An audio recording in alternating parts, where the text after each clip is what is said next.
The Book of Mark, Chapter 8.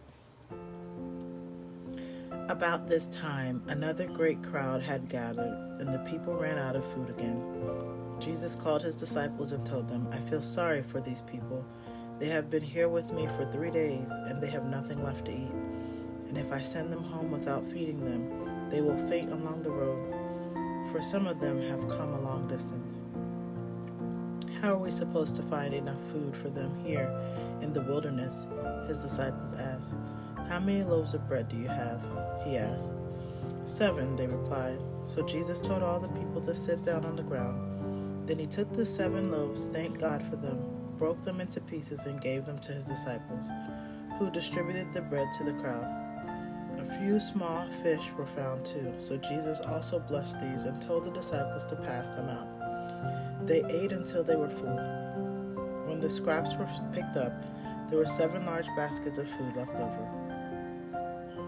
There were about 4,000 people in the crowd that day, and he sent them home after they had eaten. Immediately after this, he got into a boat with his disciples and crossed over to the region of Dalmatia. When the Pharisees heard that Jesus had arrived, they came to argue with him, testing to see if he was from God.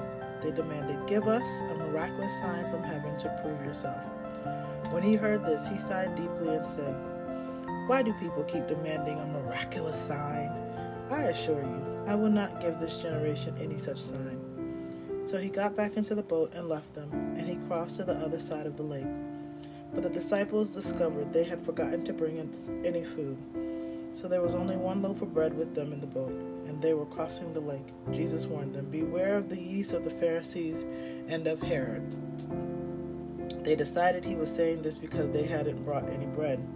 Jesus knew what they were thinking, so he said, "Why are you so worried about having no food? Won't you ever learn or understand? Are your hearts too hard to take it in? You have eyes, can't you see? You have ears, can't you hear? Don't you remember anything at all? What about the 5,000 men I fed with 5 loaves of bread? How many baskets of leftovers did you pick up afterwards?" 12, they said. "And when I fed the 4,000 with 7 loaves, how many large baskets of leftovers did you pick up?" 7, they said. "Don't you understand even yet?" He asked them. When they arrived at Bethsaida, some people brought a blind man to Jesus, and they begged him to touch and heal the man. Jesus took the blind man by the hand and led him out of the village. Then, spitting on the man's eyes, he laid his hands on him and asked, "Can you see anything now?" The man looked around. "Yes," he said. "I see people, but I can't see them very clearly. They look like trees walking around." Then he placed his hands over the man's eyes again. As the man stared intently, his sight was completely restored, and he could see everything clearly. Jesus sent him home, saying, "Don't go back into the village on your way home."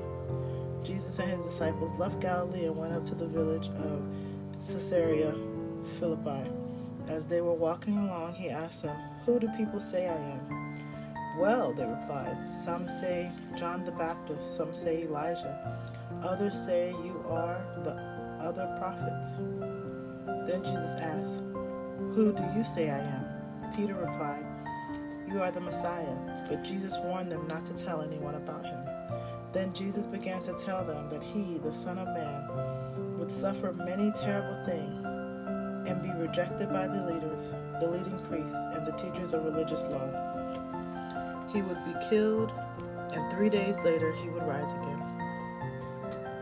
As he talked about this openly with his disciples, Peter took him aside and told him he shouldn't say things like that. Jesus turned and looked at his disciples and then said to Peter very sternly, "Get away from me, Satan. You are seeing things merely from a human point of view, not from God's." Then he called his disciples and the crowds to come over and listen. "If any of you wants to be my follower," he told them, "you must put aside your selfish ambition. Shoulder your cross. Follow me.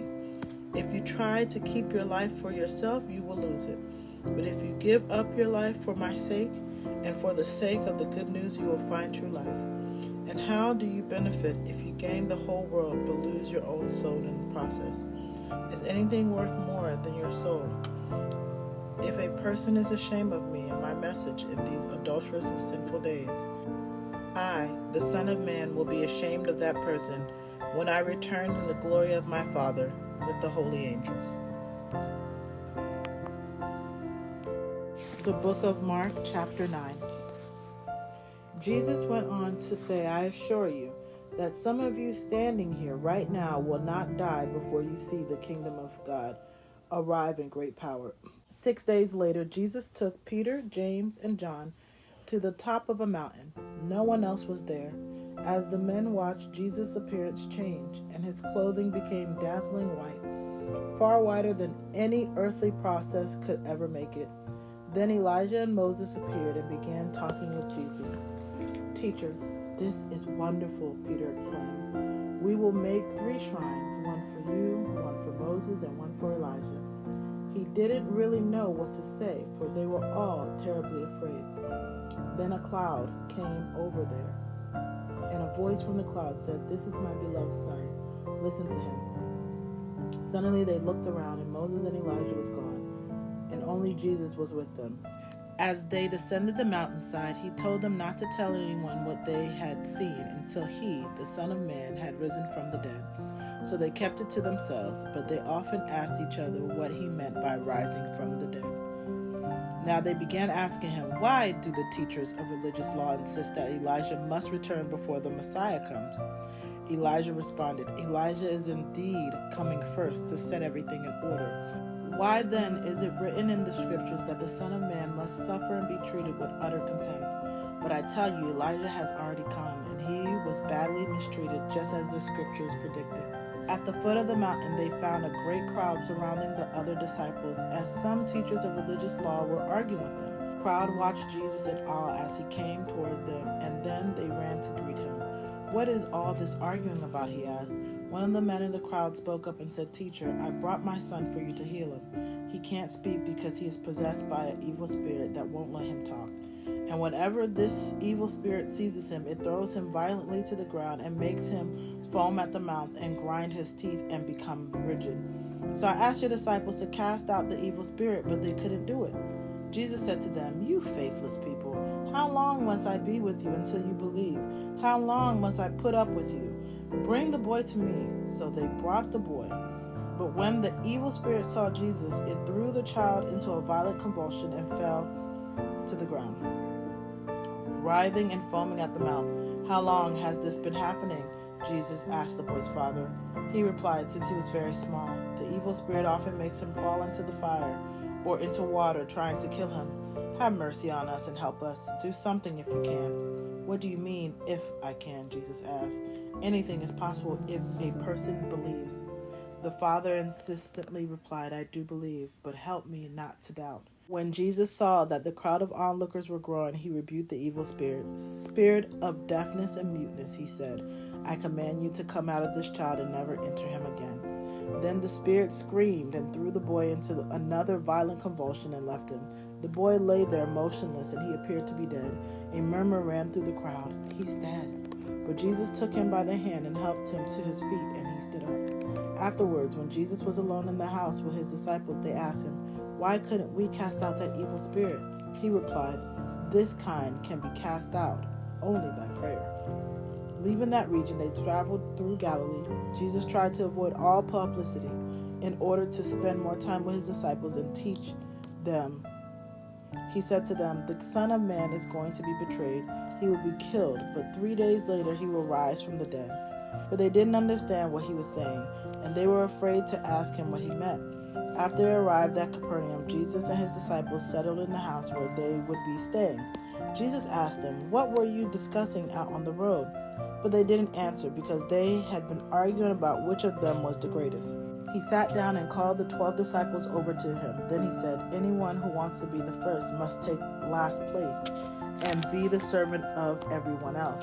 Then he put a little child among them. Taking the child in his arms, he said to them, Anyone who welcomes a little child like this on my behalf welcomes me.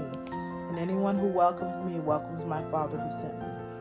John said to Jesus, Teacher, we saw a man using your name to cast out demons, but we told him to stop because he isn't one of our group. Don't stop him, Jesus said. No one who performs miracles in my name will soon be able to speak evil of me. Anyone who is not against us is for us. If anyone gives you even a cup of water because you belong to the Messiah, I assure you that person will be rewarded. If anyone causes one of these little ones who trust in me to lose faith, it would be better for that person to be thrown into the sea with a large millstone tied around the neck. If your hand causes you to sin, cut it off. It is better to enter heaven with only one hand than to go into the unquenchable fires of hell with two hands. If your foot causes you to sin, cut it off. It is better to enter heaven with only one foot than to be thrown into hell with 2 feet. And if your eye causes you to sin, gouge it out. It is better to enter the kingdom of heaven half blind than to have 2 eyes and be thrown into hell, where the worm never dies and the fire never goes out. For everyone will be purified with fire. Salt is good for seasoning, but if it loses its flavor, how do you make it salty again? You must have the qualities of salt among yourselves and live in peace with each other.